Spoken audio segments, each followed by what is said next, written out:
कभी कभी इतिहास बंदूक की गोली से नहीं, कहानियों की स्याही से भी सहम जाता है। कुछ नाम ऐसे होते हैं जिन्हें मिटाने की जितनी कोशिशें हुई, वो उतनी ही ज्यादा मुखर होता चला गया। रहमान डकैत एक ऐसा ही नाम है जो सीमा के इस पार भी सनसनी पैदा करता है, और उस पार भी। यह एक ऐसा नाम बन चुका है जो सन्नाटा को चीर कर अपनी जगह बना लेता है। हम बात कर रहे हैं फिल्म धुरंधर की।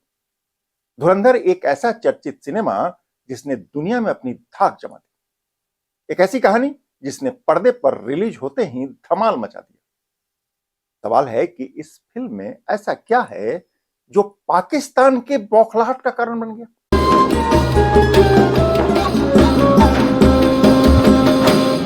केके लाइव के अंजुमन में आपका स्वागत है। नमस्कार, मैं हूं कौशलेंद्र झा।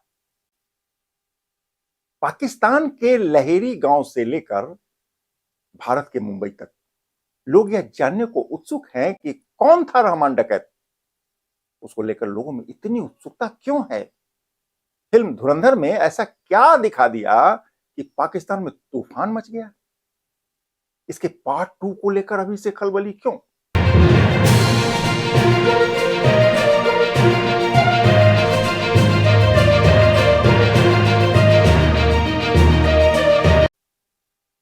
बात 1970 की है। पाकिस्तान के सिंध प्रांत में एक गांव हुआ करता था, लहेरी।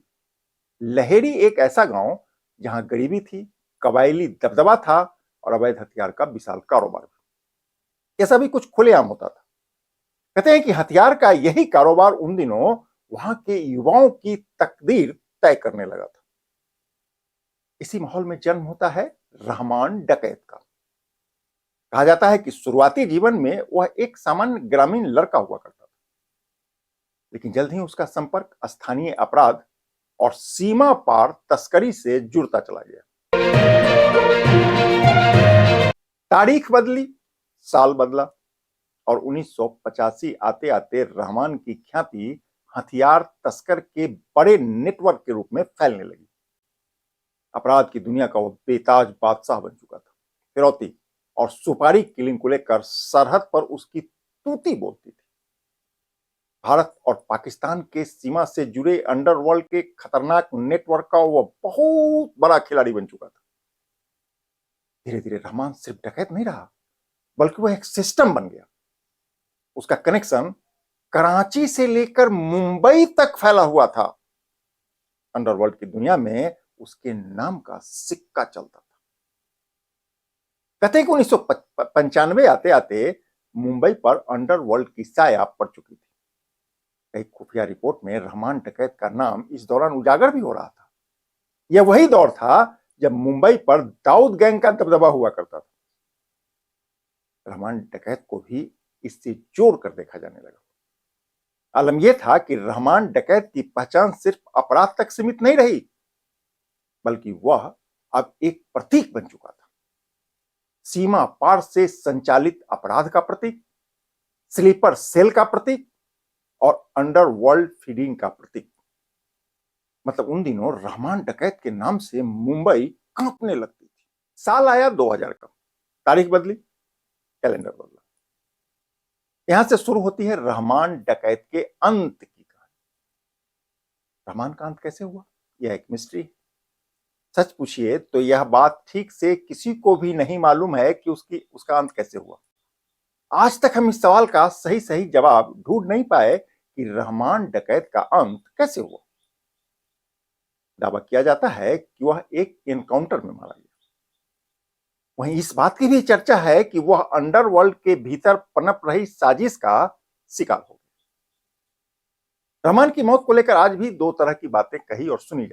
कुछ लोग यह मान चुके हैं कि रहमान सुरक्षा एजेंसियों के हत्थे चढ़ गया और एनकाउंटर में मारा गया, जबकि अब ऐसे भी लोग हैं जो यह मानकर चलते हैं कि रहमान अंडरवर्ल्ड के भीतर चल रही वर्चस्व की लड़ाई का शिकार हो गया।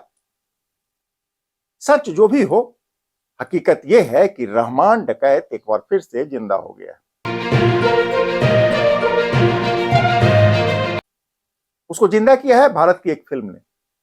फिल्म का नाम है धुरंधर। आप सोच रहे होइएगा कि फिल्म किसी को कैसे जिंदा कर सकता है।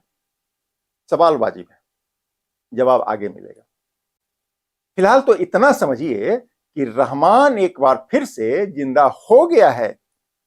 सिर्फ जिंदा नहीं हुआ, बल्कि पाकिस्तान में उसका वही पुराना खौफ लौट भी आया, जो उसके जीवित रहते हुए हुआ करता था। हालांकि इस बार पाकिस्तान के खौफजदा होने के कारण रहमान डकैत नहीं, बल्कि इंडियन फिल्म इंडस्ट्री है। सवाल उठता है कि फिल्म धुरंधर से पाकिस्तान इतना बेचैन क्यों है। जवाब जानने से पहले आपको बताते चलें कि फिल्म धुरंधर जैसे ही पर्दे पर रिलीज हुई, चर्चा में आ गई। पाकिस्तान में हाय तौबा मच गया। यह अचानक नहीं हुआ, बल्कि यह तो होना ही था, क्योंकि इस फिल्म में एक किरदार है रहमान डकैत का। कहते हैं कि फिल्म धुरंधर रहमान डकैत और उसकी कहानी से प्रेरित है। फिल्म धुरंधर में पाकिस्तान के सिंध प्रांत के एक गांव लहेरी का जिक्र आया है। इसमें पाकिस्तान के अंडरवर्ल्ड से जुड़ी आतंकवाद की खतरनाक नेटवर्क को परत दर परत खोल कर रख दिया। इसी के बाद पाकिस्तान में भूचाल आ गया, जो स्वाभाविक भी है। पाकिस्तान की सोशल मीडिया पर सवाल उठने शुरू हो गए। पाकिस्तानी पूछने लगे कि क्या यही हमारी हकीकत है। कहते हैं कि धुरंधर ने दुनिया को यह बता दिया कि जिसको बरसों से इतिहास के पन्नों में दबा कर रखा गया था, पाकिस्तान का वह जिन अब बाहर निकल आया। आतंकी नेटवर्क का खुलासा होते ही पाकिस्तान का बौखला जाना बहुत ही स्वाभाविक है। दरअसल पाकिस्तान वह मुल्क है जहां कई सपोले पलते और फलते हैं। जाहिर है, जब इसका खुलासा होगा तो बौखलाहट भी होगी। पाकिस्तान में फिल्म धुरंधर के विरोध की 3 बड़ी वजहें बताई जाती है। बताया जा रहा है कि पहला तो इस फिल्म ने पाकिस्तान में अपराध और आतंकी कनेक्शन का पर्दाफाश कर दिया है। दूसरा, सीमा पार आतंकी नेटवर्क की अंतर्राष्ट्रीय कनेक्शन का इससे खुलासा हो गया है। और तीसरी वजह, पाकिस्तान के कट्टरवादी संस्कृति का इस फिल्म ने शानदार तरीके से खुलासा कर दिया। इन्हीं कारणों से फिल्म धुरंधर के रिलीज होते ही पाकिस्तान की बेचैनी बढ़ गई। पाकिस्तान की सरकार ने पाकिस्तान में धुरंधर के खिलाफ माहौल बनाकर अपने चेहरे पर नकाब डालने की असफल कोशिश की, बयान दिए, विरोध किया, यहां तक कि फिल्म की ट्रोलिंग शुरू कर दी। बावजूद इसके फिल्म ने कमाई के सारे रिकॉर्ड अपने नाम करके पाकिस्तान के मुहिम को ठेंगा दिखा दिया। ऐसे में यह सवाल भी उठने शुरू हो गए हैं कि क्या धुरंधर सिर्फ एक फिल्म है,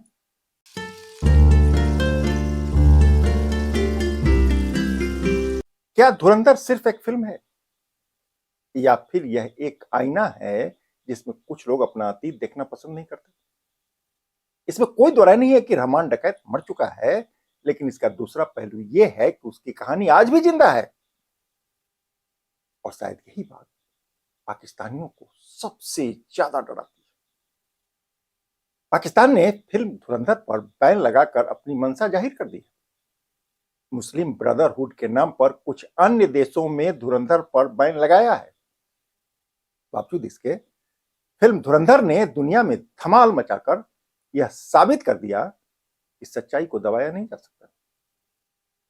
अब इंडियन फिल्म इंडस्ट्री धुरंधर पार्ट 2 बना रही है। अब देखते हैं पाकिस्तान इसको कैसे लेता है।